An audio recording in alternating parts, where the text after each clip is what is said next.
True Light Network. Truly beyond truth.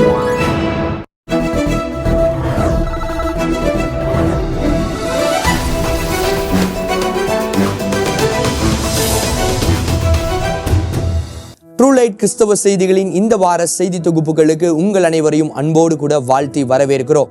உலகளவில் நடக்கிற கிறிஸ்தவ செய்திகளை ட்ரூ லைட் கிறிஸ்தவ செய்திகள் சேனல் மூலமா ஒவ்வொரு வாரமும் நீங்க பார்த்து கொண்டு வரீங்க. இந்த வாரமும் சுவாரஸ்யமான செய்தி தொகுப்புகள் உங்களுக்காக காத்துக்கிட்டு இருக்கு. நம்ம செய்தி தொகுப்புகளின் லிங்கை உங்களுடைய ஃப்ரெண்ட்ஸ் அண்ட் ஃபேமிலிக்கு ஷேர் பண்ணுங்க. ட்ரூ லைட் கிறிஸ்தவ செய்திகள் சேனலை சப்ஸ்கிரைப் பண்ணுங்க. முதலில் தலைப்பு செய்திகள்.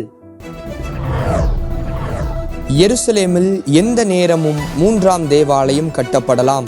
பலியிட தேர்ந்தெடுக்கப்பட்ட சிவப்பு கிடாரி. சமகால பெந்தகோஸ்தே பிறப்பிடம் என்று அழைக்கப்படுகிற டொபிகா நகரம் இன்றும் எழுப்புதல் தொடர்கிறது.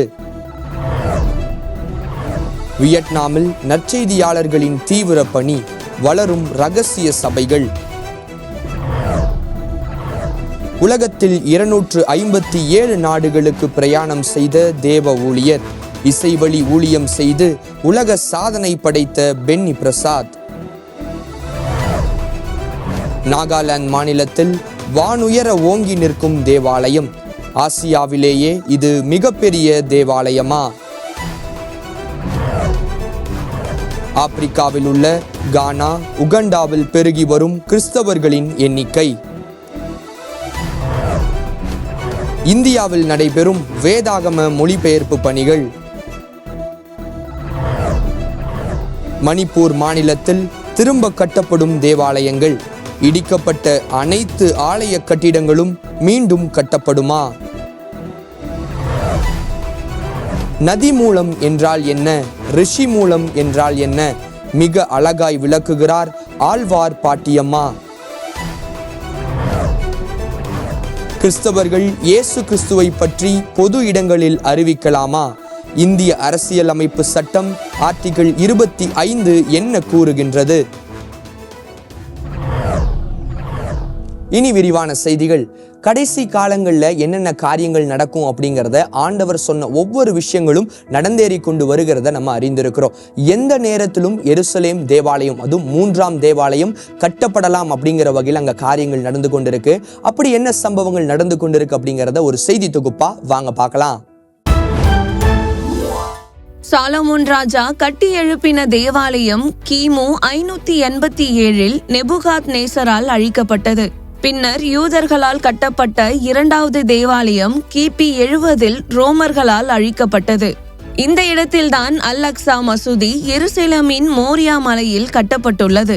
எசேக்கியேல் 37ஆம் அதிகாரம் 28ஆம் வசனத்தின்படி, அப்படியே என் பரிசுத்த ஸ்தலம் அவர்கள் நடுவிலே இருக்கும்போது நான் இஸ்ரவேலை பரிசுத்தம் பண்ணுகிற கர்த்தர் என்று ஜாதிகள் அறிந்து கொள்வார்கள் என்கிற தீர்க்க தரிசனம் நிறைவேறும் காலத்திற்கு நாம் வந்துவிட்டோம். எருசலேமில் 3ஆம் தேவாலயத்தை கட்ட அனைத்து ஏற்பாடுகளும் திட்டங்களும் ஆயத்தமாக உள்ளது. சிவப்பு கிடாரி என்று என்னாகமம் 19ஆம் அதிகாரத்தில் அழைக்கப்படுகிற சிவப்பு பசு ஒன்று பலியிட தேர்ந்தெடுக்கப்பட்டு ஆயத்தமாக உள்ளது. 2023ஆம் ஆண்டிலிருந்து பல சிவப்பு கிடாரிகள் இஸ்ரேல் தேசத்தில் பராமரிக்கப்பட்டு இறுதியாக வெள்ளை முடி இல்லாத சிவப்பு கிடாரி தேர்ந்தெடுக்கப்பட்டுள்ளது என்பது குறிப்பிடத்தக்கது. பிரதம மந்திரி பெஞ்சமின் நெத்தன்யாகு தலைமையில் யூத மத தலைவர்களின் ஆலோசனையோடு இந்த ஆயத்த பணிகள் துரிதமாக நடைபெற்று வருகிறது. இந்த நாளைத்தான் யூதர்கள் அதிகம் எதிர்பார்த்து காத்திருக்கின்றனர். 3ஆம் புதிய தேவாலயத்தை கட்ட மிக துல்லியமான ஆயத்த பணிகளை செய்துள்ளனர். எந்த நேரமும் பழுதில்லாத சிவப்பு கிடாரி பலியிடப்பட்டு அப்பகுதி சுத்திகரிக்கப்பட்டு கட்டிட பணி துவங்கலாம் என்று எதிர்பார்க்கப்படுகிறது. இந்த சிகப்பு கிடாரி பலியிடும் ஒத்திகை கடந்த ஜூலை 8ஆம் தேதி இஸ்ரேல் தேசத்தில் உள்ள சைலோவில் நடைபெற்றது. பிரதான ஆசாரியர்கள் மற்றும் யூத மத தலைவர்கள் அவர்கள் தங்கள் பாரம்பரிய உடையில் வந்து இந்த பலியிடும் ஒத்திகையை நடத்தினார்கள். நம் உலகத்தின் கடைசி அத்தியாயத்திற்கு வந்துவிட்டோம் என்பதற்கு இந்த சம்பவங்கள் சாட்சியாகும். இயேசு சீக்கிரம் வருகிறார். 19ஆம் நூற்றாண்டுல பெந்தேகோஸ்தேக்கான அனுபவங்கள் எவ்வாறா தொடங்கப்பட்டது, இன்றைய நாள்ல இந்த காலகட்டத்தில் எவ்வாறா அது நடந்து கொண்டிருக்கு அப்படிங்கிறத ஒரு செய்தி தொகுப்பா வாங்க பார்க்கலாம். உலக சரித்திரத்தையே மாற்றி அமைத்த ஒரு மாபெரும் எழுப்புதல் சம்பவத்தை குறித்து நாம் பார்க்க போகிறோம். அமெரிக்காவில் உள்ள டோபிகா என்கிற இடத்தில் 1901 ஆண்டு பெத்தேல் பைபிள் காலேஜ் என்கிற வேதாகம கல்லூரியில் இந்த எழுப்புதல் தொடங்கியது. சார்லஸ் ஃபாக்ஸ் பர்ஹாம் என்கிற போதகர் வாலிபர்களுக்கு வேதத்தின் ஆழத்தையும் பரிசுத்த ஆவியானவரின் அபிஷேகத்தின் வல்லமையையும் பிரசங்கித்தார். அதைத் தொடர்ந்து 30 வயது உள்ள ஆக்னஸ் ஆஸ்மன் என்கிற பெண்மணி பரிசுத்த ஆவியானவரால் நிரம்பி அந்நிய பாஷை பேசத் தொடங்கினார். வரக்கூடிய எழுப்புதல் குறித்து அபிஷேக வல்லமையால் தீர்க்க தரிசனம் அறிவித்தார். அதைத் தொடர்ந்து அசூசா ஸ்ட்ரீட் எழுப்புதல் சம்பவம் லாஸ் ஏஞ்சலிஸில் பூகம்பமாய் வெடித்தது. வில்லியம் ஜோசப் செய்மார் என்கிற ஆப்பிரிக்க அமெரிக்கன் பிரசங்கியார் மூலமாக இந்த எழுப்புதல் சம்பவம் நடைபெற்றது. அசூசா ஸ்ட்ரீட் ரிவைவல் என்று இதை அழைப்பார்கள். பரிசுத்த ஆவியானவரின் அபிஷேகம் ஜனங்கள் மத்தியில் அதிகமாய் பொழியப்பட்டது. அந்நிய பாஷைகள், சுகம் அளிக்கும் வரங்கள், தீர்க்க தரிசன வரங்கள் போன்றவை அதிகமாய் பொழியப்பட்டது. மத கலாச்சாரங்களை தாண்டி உயர்வு தாழ்வு என்றும் கருதாமல் அனைத்து ஜனங்களும் ஒன்று கூடி தேவனை வழிபட ஆரம்பித்தனர். மிகப்பெரிய இந்த எழுப்புதல் சம்பவம் 1906 ஆண்டிலிருந்து 1915 ஆண்டு வரை நடைபெற்றது. இந்த எழுப்புதலின் விளைவால் நார்த் அமெரிக்கா, லத்தீன் அமெரிக்கா, ஆசிய கண்டங்கள், ஐரோப்பிய நாடுகள் அனைத்திற்கும் மிகப்பெரிய எழுப்புதல் அசைவு உண்டாயிற்று. இதே போன்ற எழுப்புதல் சம்பவங்கள் இன்றும் அமெரிக்க தேசத்தில் நடக்க துவங்கியுள்ளது என்பதுதான் உண்மை. இந்த 21ஆம் நூற்றாண்டில் நிகழ்ந்து கொண்டிருக்கும் எழுப்புதல் நீண்ட ஆண்டுகளாய் நடைபெற்ற ஜெபத்தின் விளைவே ஆகும். உலகளவுல அநேக இடங்கள்ல ரகசிய சபைகள் வளர்ந்து கொண்டு வருது. குறிப்பா வியட்நாம்ல ஆண்டவர் எழுப்புதலை பரவ செய்து கொண்டிருக்கிறாங்க. அங்க அநேக ரகசிய சபைகள் உண்டாகி அநேகர் ஆண்டவரை ஆராதித்து கொண்டு வராங்க. அதை குறித்ததான ஒரு செய்தி தொகுப்பு வாங்க பார்க்கலாம். வியட்நாமில் கிறிஸ்தவர்களுக்கு விரோதமான உபத்திரவம் பெருகிக் கொண்டு வருகிறது என்கிற அநேக செய்திகளை நாம் கேட்டுக்கொண்டிருக்கிறோம். ஆனாலும் தேவனுடைய கிருபையால் அங்கு விசுவாசிகளின் எண்ணிக்கை பெருகி வருகிறது. ரகசிய சபைகளின் எண்ணிக்கையும் பெருகி வருகிறது. மிஷனரிகளின் அயராத பணியினால் சுவிசேஷ தடையின்றி வியட்நாமில் பிரசங்கம் செய்யப்படுகிறது. வியட்நாம் ஒரு கம்யூனிஸ்ட் நாடு என்பதனால் அங்கு கிறிஸ்தவர்களுக்கு விரோதமான அநேக உபத்திரவங்கள் பெருகிக் கொண்டே வருகிறது.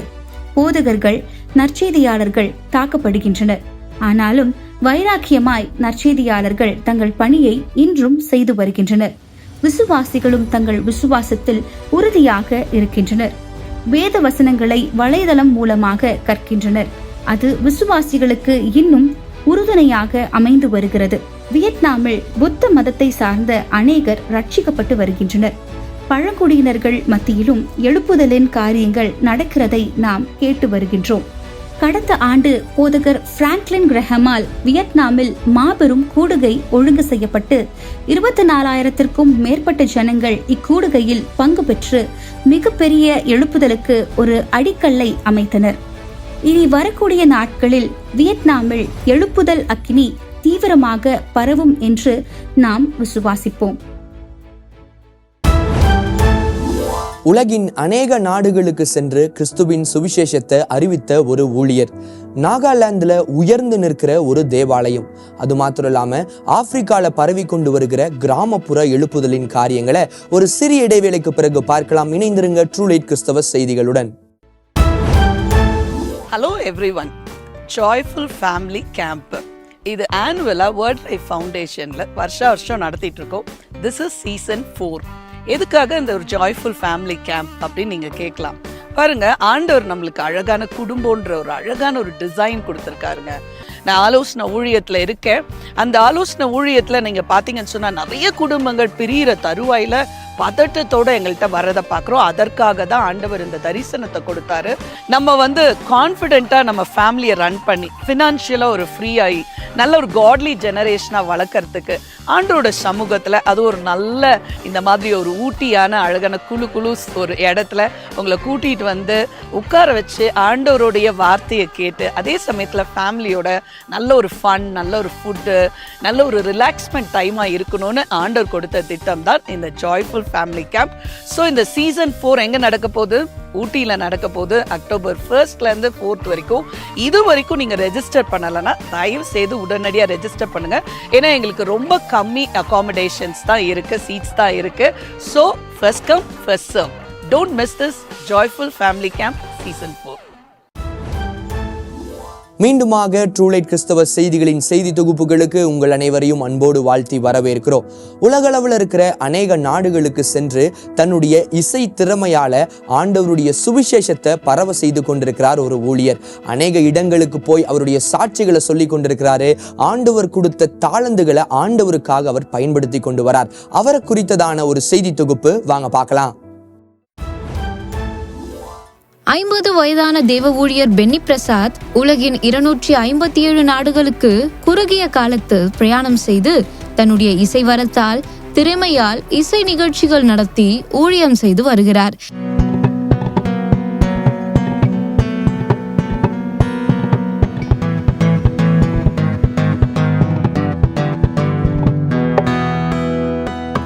ஆயிரத்தி 1996 முதலில் பாஸ்போர்ட் பெற்ற இவர் 2 வருடங்கள் UK விசா கிடைக்க போராடினார். ஆனால் 15 ஆகஸ்ட் 1998 இலங்கை தேசத்திற்கு சென்ற இவர் நவம்பர் 22, 2010 245 நாடுகளுக்கு பிரயாணம் செய்த வேகமான பயணி என அங்கீகரிக்கப்பட்டு வேர்ல்டு ரெக்கார்ட் அகாடமி மூலம் சிறப்பு விருது பெற்றார். இந்த சாதனையை 6 வருடம் 10 மாதங்கள் 22 நாட்களில் பிரயாணம் செய்து முடித்தார். And I broke 6 world records. And one among them was I became the fastest man in the history to travel to every country in the shortest time. 245 nations, including Antarctica, in 6 years, 6 months and 22 days. If Jesus can use my life to make history for His glory, but if Jesus could do that in my life, today He has a plan for your life. தன்னுடைய 16 வயது படிப்பு வராததால் படிப்பை நிறுத்திவிட்டு மன அழுத்தத்தினால் தற்கொலை செய்து கொள்ள முயற்சி செய்தார். ஆனால் ஒரு வாலிபர் கூட்டத்தில் இயேசு கிறிஸ்துவை ஏற்றுக்கொண்டு தேவ ஊழியம் செய்ய அர்ப்பணித்தார். பென்னி பிரசாத் மிக அழகாக கிட்டார் இசைக்கருவியை வாசிப்பார்.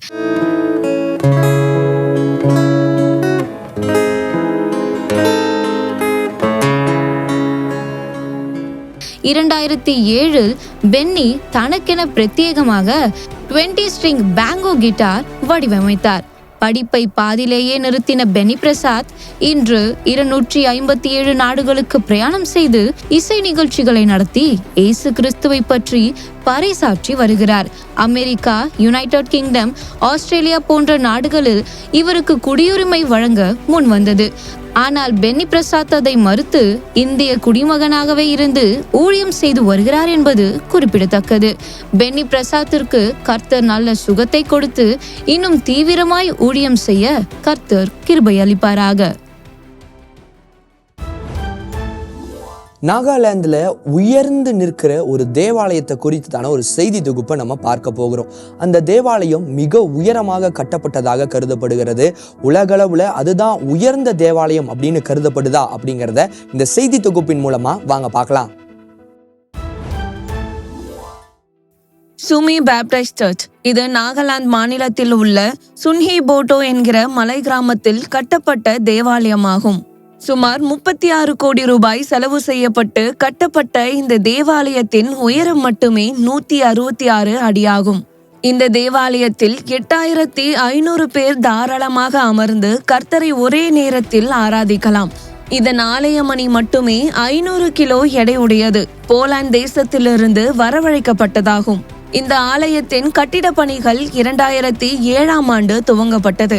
10 ஆண்டுகள் கட்டப்பட்டு 2017ஆம் ஆண்டில் மங்கள பிரதிஷ்டை செய்யப்பட்டது. இந்த பாப்திஸ்து தேவாலயத்தில் வாரந்தோறும் நடைபெறும் ஆராதனைகளில் ஆயிரக்கணக்கான விசுவாசிகள் பங்கு பெற்று கர்த்தரை தொழுது கொண்டு ஆராதித்து வருகின்றனர். நாகாலாந்து மாநிலம் கிறிஸ்துவ மாநிலமானாலும் நாகாலாந்து மாநிலத்தில் உள்ள அனைத்து தேவாலயங்களில் உள்ள விசுவாசிகள் மத்தியில் ஆவிக்குரிய மறுமலர்ச்சி ஏற்பட நம் கருத்தாய் ஜெபிப்போம். ஆண்டவர் இந்த கடைசி நாட்களின் எழுப்புதலுக்கினிய கிராமப்புறங்களில் ஆண்டவர் பரவ செய்து கொண்டிருக்கிறாங்க. குறிப்பா ஆப்பிரிக்கால இருக்கிற ஒரு சில கிராமங்கள்ல எழுப்புதலுக்கினி தீவிரமா பரவி கொண்டிருக்கு. அநேக ஜனங்கள் கிறிஸ்துவ தன் சொந்த இரட்சகரா ஏற்றுக்கொண்டிருக்கிறாங்க. அங்க நடக்கிற காரியங்களின் செய்தி தொகுப்புகளை வாங்க பார்க்கலாம். இயேசு கிறிஸ்துவின் இந்த வருகை காலத்தில் உலகம் அனைத்திலும் எழுப்புதல் சம்பவங்கள் நடந்து கொண்டிருக்கிறது. குறிப்பாக ஆப்பிரிக்கா கண்டங்களில் நம் கற்பனைக்கு எட்டாத அளவு எழுப்புதலின் காரியங்கள் நடந்து கொண்டிருக்கிறது. குறிப்பாக கிராமப்புற மக்கள் மத்தியிலும் பழங்குடியினர்கள் மத்தியிலும் எழுப்புதல் சம்பவங்கள் அதிகமாக நடக்கிறது. பரிசுத்த ஆவியானவரின் அசைவு அதிகமாக நடந்து கொண்டிருக்கிறது. ஆப்பிரிக்கா கண்டங்களில் உள்ள கானா, உகாண்டா, டான்சானியா, மொசாம்பிக் தேசங்களில் அதிகமான எழுப்புதல் சம்பவங்கள் நடந்து கொண்டிருக்கிறது. இங்குள்ள மக்கள் அனைவரும் 70% தங்களை கிறிஸ்தவர்களாகவே அடையாளப்படுத்திக் கொள்கின்றனர். ஜனங்கள் தினசரி சபைகளில் சேர்க்கப்பட்டு சபையில் உறுதியாக இருந்து வருகின்றனர்.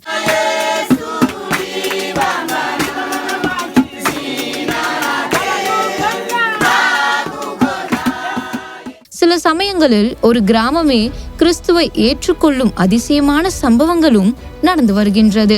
அநேக விதமான அற்புதங்கள் ஜனங்கள் மத்தியில் நடக்கிறது. அநேகர் வியாதியிலிருந்து சுகம் பெற்று பரிசுத்த ஆவியானவரின் அபிஷேகத்தை பெற்றுக்கொண்டு வருகின்றனர். அநேக சாட்சிகள் எழும்பி தேவனுடைய நாமத்தை மகிமைப்படுத்துகின்றனர்.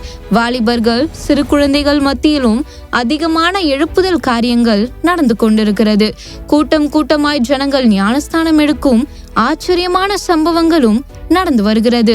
உலக அளவில் எழுப்புதல் துவங்கிவிட்டது. நாமும் எழுப்புதலின் அங்கத்தினராக தேவ பணியை நிறைவேற்றுவோம்.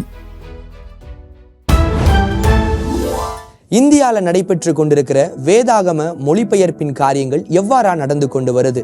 மணிப்பூர்ல இடிக்கப்பட்ட தேவாலயங்கள் அனைத்துமே திரும்பவும் கட்டப்படுகிறதா? அது மாத்திரம் இல்லாம 2 காரியங்களை குறித்ததான அழகான விளக்க உரையை சொல்லி கொண்டு வராங்க ஆழ்வார் பாட்டியம்மா. இந்தியால கிறிஸ்து இயேசுவை பிரசங்கிக்கிறத குறித்து ஆர்டிகிள் 25 என்ன சொல்கிறது அப்படிங்கிறத செய்தி தொகுப்புகளா இந்த இடைவேளைக்கு பிறகு பார்க்கலாம். இணைந்திருங்க ட்ரூ லைட் கிறிஸ்தவ செய்திகளுடன்.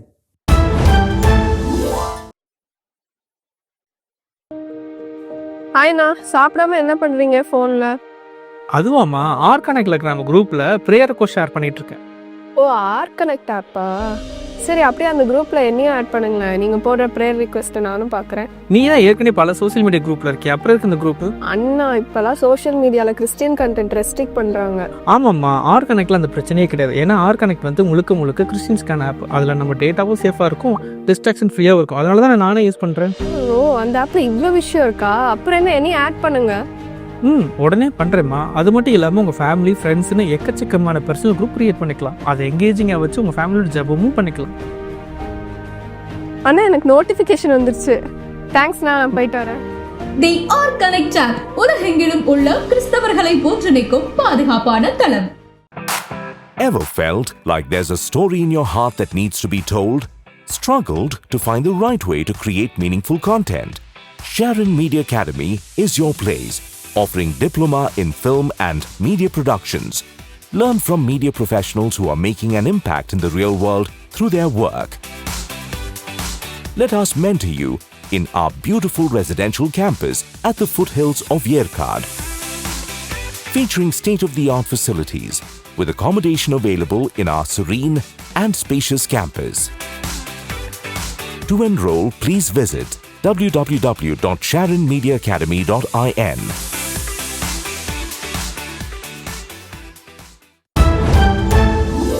மீண்டுமாக ட்ரூலைட் கிறிஸ்தவ செய்திகளுக்கு உங்கள் அனைவரையும் அன்போடு வாழ்த்தி வரவேற்கிறோம். வசன எழுப்புதல் தீவிரமா பரவி கொண்டிருக்கிற இந்த காலகட்டத்தில் வேதாகமும் பல்வேறு மொழிகளில் மொழிபெயர்ப்பு செய்யப்பட்டு வருது. இந்தியாவில் மொழிபெயர்ப்பின் காரியங்கள் எவ்வாறா நடந்து கொண்டிருக்கு அப்படிங்கிறத ஒரு செய்தி தொகுப்பா வாங்க பார்க்கலாம். இந்தியா கலாச்சார விதத்திலும் மொழிகளிலும் மிகவும் வித்தியாசமானது. அதனால் ஒரு மொழியிலிருந்து மற்றொரு மொழியில் வேதாகமத்தை மொழிபெயர்ப்பு செய்வது கடினமானது. ஆனாலும் கிறிஸ்தவ ஊழியர்களின் கடினமான உழைப்பால் இந்தியாவில் அநேக மொழிகளில் வேதாகமம் மொழிபெயர்க்கப்பட்டுள்ளது.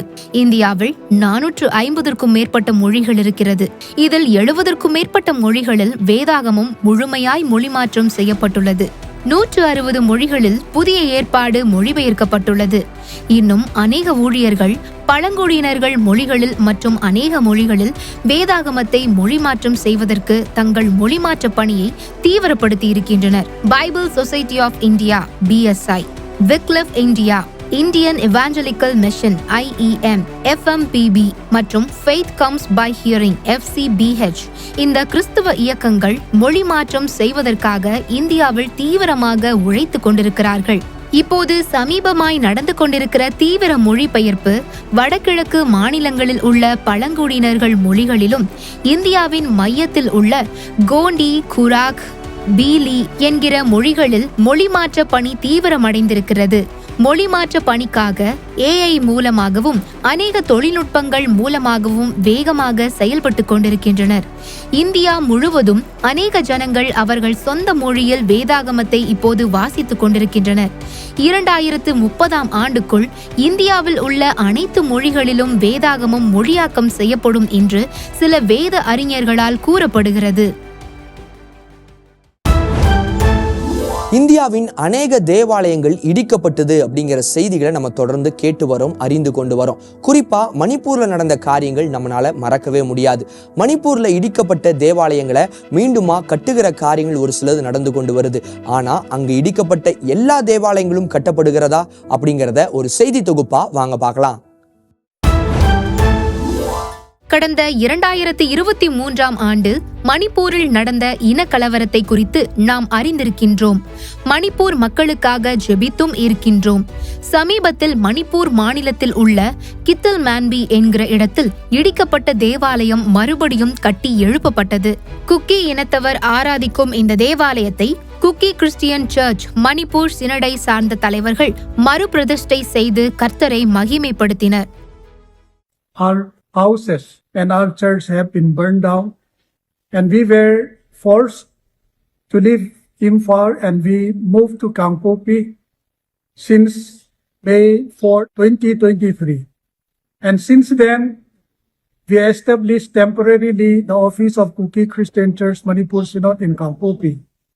We've been praying so hard, and the Lord bless us. Today, we inaugurated the KCC Center. Manipur மாநிலத்தில் இடிக்கப்பட்ட 300க்கும் அதிகமான தேவாலயங்கள் மீண்டும் கட்டி எழுப்பப்பட நாம் ஊக்கமாக ஜெபிப்போம். உதாரத்துவமாய் கொடுத்து தாங்குவோம். இப்பொழுது அடிக்கடி நடைபெறும் கலவரங்கள் முற்றிலும் நிறுத்தப்பட்டு சமாதானமான சூழ்நிலை மணிப்பூரில் ஏற்பட நாம் ஜெபிப்போம். எழுப்புதல் காலத்துல ஆண்டவர் எல்லா வயதினரையும் பயன்படுத்தி வராங்க. குறிப்பா ஆழ்வார் பாட்டியம்மா என்று அழைக்கப்படுகிற ஒருத்தவங்க ஆண்டவரை குறித்ததான காரியங்களை, ஆண்டவருடைய ஊழியத்தை வைராக்கியமா செய்து கொண்டு வராங்க. அவங்க என்ன காரியங்களை செய்யறாங்க அப்படிங்கறத ஒரு செய்தி தொகுப்பா வாங்க பார்க்கலாம். ஆழ்வார் அம்மாள் இவர்கள் தூத்துக்குடியை சார்ந்த சுவிசேஷக பாட்டியம்மா. இவர்கள் வழங்கும் யூடியூப் ஷார்ட்ஸ் மினி காஸ்பிள் செய்திகளின் மூலமாக ஏராளமானோர் ஆசிர்வதிக்கப்பட்டுள்ளனர். இந்த பாட்டியம்மா மற்றவர்களுக்காக நேரலையிலும் ஜெபிக்கவும் செய்கிறார்கள். கடன் பிரச்சனையிலிருந்து தீர்த்து வைங்க ஏசப்பா. அவங்க வீட்டுக்காரரு குடிக்காங்களாம், அந்த குடி பழக்கத்துல இருந்து நீக்குங்க ஏசப்பா. குடியை கெடுக்கும் அப்படிங்க எண்ணத்தை மனசுல கொடுங்க ஏசப்பா. இவர்களின் யூடியூப் சேனல் 1,00,000 வாசகர்கள் தாண்டியதையொட்டி யூடியூப் நிறுவனம் இந்த பாட்டி அம்மாவுக்கு அவார்டு ஒன்றையும் அனுப்பியுள்ளது. எல்லாரும் நல்லா இருக்கீங்களா? பாட்டி நல்ல திறமையா பேசலாம். யூடியூப்காரங்க பாட்டிக்கு அவார்டு கொடுத்திருக்காங்க. நான் இதை பெருமைப்படுறதுக்கு ஒண்ணும் இல்லைங்க. இந்த அவார்டு வாங்குறதுக்கு பாட்டிக்கு தகுதி இல்லைங்க. ஊழியக்காரரு நாட்டை நட்டாருங்க. நான் அந்த நாட்டுக்கு தண்ணி பாய்ச்சினங்க. அத நல்ல விளைய வச்சது தேவாதி தேவன் தாங்க. எல்லாமே நீங்க என் மேல வச்ச அன்புங்க. அதனால இந்த அவார்டு எனக்கு உரியது இல்லைங்க. இந்தாங்க நீங்க வாங்கிடுங்க. நதி மூலம் என்றால் என்ன, ரிஷி மூலம் என்றால் என்ன என்று ஆழ்வார் பாட்டியம்மா மிக சுவாரஸ்யமாக பேசியுள்ளதை பாருங்கள். நதி மூலமும் ரிஷி மூலமும் பார்க்க கூடாதுன்னு சொல்லுவாங்க. நதி மூலம் பார்த்தா உங்க தாகம் தீராது, ரிஷி மூலம் பார்த்தா உங்களுக்கு நிம்மதி கிடைக்காது. நதி மூலம்னா என்னன்னு பாட்டி சொல்றேன். ஒரு மனுஷன் ரொம்ப தாகமா இருந்தான், நதியில ஓடுற தண்ணிய கோரி தாகம் தீர குடிச்சான். குடிச்சவன் கம்முன்னு போக வேண்டியதானே. இந்த நதி எங்க இருந்து வருதுன்னு அதை பாக்குறதுக்கு போனான். அந்த நதி ஓடி வர வழியெல்லாம் அசுத்தமா இருந்தது. செத்து போன நாய் நரி பன்னியெல்லாம் கிடந்தது. அதை பார்த்த உடனே அவன் குடிச்ச தண்ணிய வாந்தி பண்ணிட்டான். இதுக்குதான் நதி மூலம் பார்க்க கூடாதுங்கிறது. ரிஷி மூலம்னா என்னன்னு பாட்டி சொல்றேன். ஒரு ரிஷிட்ட போய் என்ன ஆசீர்வாதம் பண்ணுங்க சாமின்னு சொன்னா ஆசீர்வாதம் பண்ணுவாரு. ஆசீர்வாதம் உங்களுக்கு வருதோ இல்லையா அதை விடுங்க, உங்க நம்பிக்கை கொஞ்சம் நிம்மதியா இருக்கும். சரி, இந்த ரிஷி எப்படி பிறந்தாரு எப்படி வாழ்ந்தாருன்னு ஆராய்ச்சி பண்ணக்கூடாது. அது ஆராய்ச்சி பண்ணணும்னா உங்களால சகித்து கொள்ள முடியாது, அது அவ்வளவு மோசமா இருக்குங்க. இயேசு உங்களுக்கு தெரியுமாங்க? என்கிட்ட ஏதாவது ஒரு சின்ன பாவம் இருக்கா அப்படின்னு கேட்டாரு. ஊர்ல யார் வேணாலும் சொல்லுங்க பாப்போம்னு கேட்டாரு. ஒரு வயல வாயை திறக்கலாம், வாயை பொத்திட்டு போயிட்டான். இயேசுவோட பிறப்பே பரிசுத்தங்க, அவர் வாழ்ந்த விதம் பரிசுத்தங்க. இயேசு கிறிஸ்து ஒரு பேரின்ப நதிங்க. அந்த நதியை நீங்க ஆராய்ச்சி பண்ணி தண்ணிய குடிக்கலாம். நதி மூலமும் பார்க்காதீங்க, ரிஷி மூலமும் பார்க்காது. ஆனா ஏசப்பா பிறப்பு முதல் இறப்பு வரைக்கும் ஆராய்ந்து பாருங்க, அது மகா பரிசுத்தங்க. பொது இடங்கள்ல சுவிசேஷத்தை அறிவிக்க சென்று நிறைய பேர் பாதிக்கப்பட்டிருக்கிறாங்க, நிறைய தாக்குதல்கள் அவங்க மேல நடத்தப்பட்டிருக்கு அப்படிங்கிற காரியங்களை நம்ம செய்திகளை நம்ம பார்த்திருப்போம், நம்ம அறிந்திருப்போம். ஆனா கிறிஸ்துவ பற்றினதான அந்த சுவிசேஷத்தை அறிவிக்கிறத குறித்து ஆர்டிகிள் 25 என்ன சொல்லுது அப்படிங்கிறத ஒரு செய்தி தொகுப்பா வாங்க பார்க்கலாம். இந்திய அரசியலமைப்பு 25வது பிரிவின்படி இந்தியாவில் உள்ள எந்த ஒரு நபருக்கும் தங்கள் மதத்தை பிரசங்கிக்க உரிமை உண்டு. இந்த 25வது அரசியலமைப்பு பிரிவு அனைத்து நபர்களுக்கும் மனசாட்சியின் சுதந்திரத்தையும் தங்கள் மதத்தை சுதந்திரமாக ஏற்றுக்கொள்வதற்கும் பின்பற்றுவதற்கும் பரப்புவதற்கும் உரிமையை வழங்குகிறது. கடந்த மே மாதம் குடியாத்தம் பகுதியில் நற்செய்தி அறிவித்த கிறிஸ்தவர்களை கைது செய்து மன உளைச்சலுக்கு ஆளாக்கிய காவல்துறையின் செயலை TCN மீடியா வெளியிட்ட காணொளி உங்கள் பார்வைக்கு.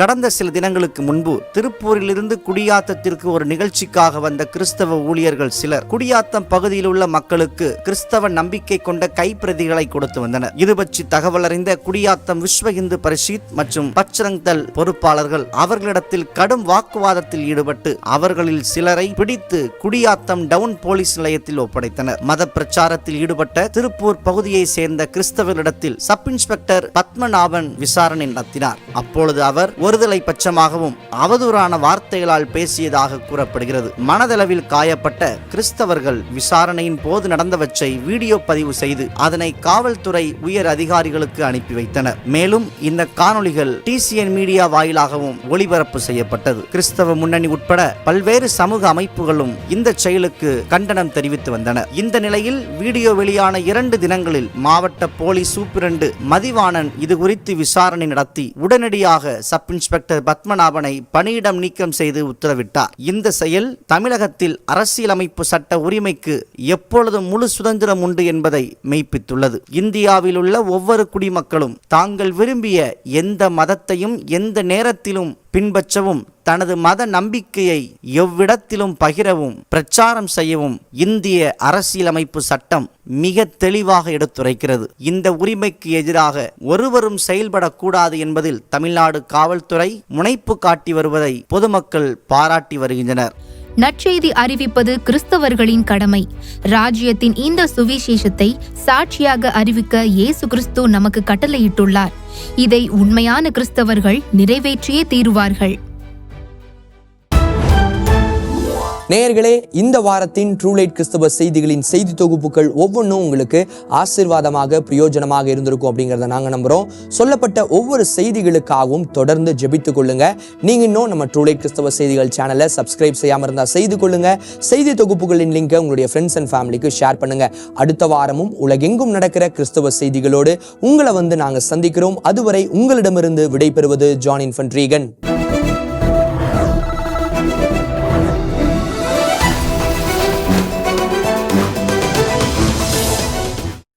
Subscribe to True Light Christian TV and click the bell icon to receive notifications about our new programs and updates.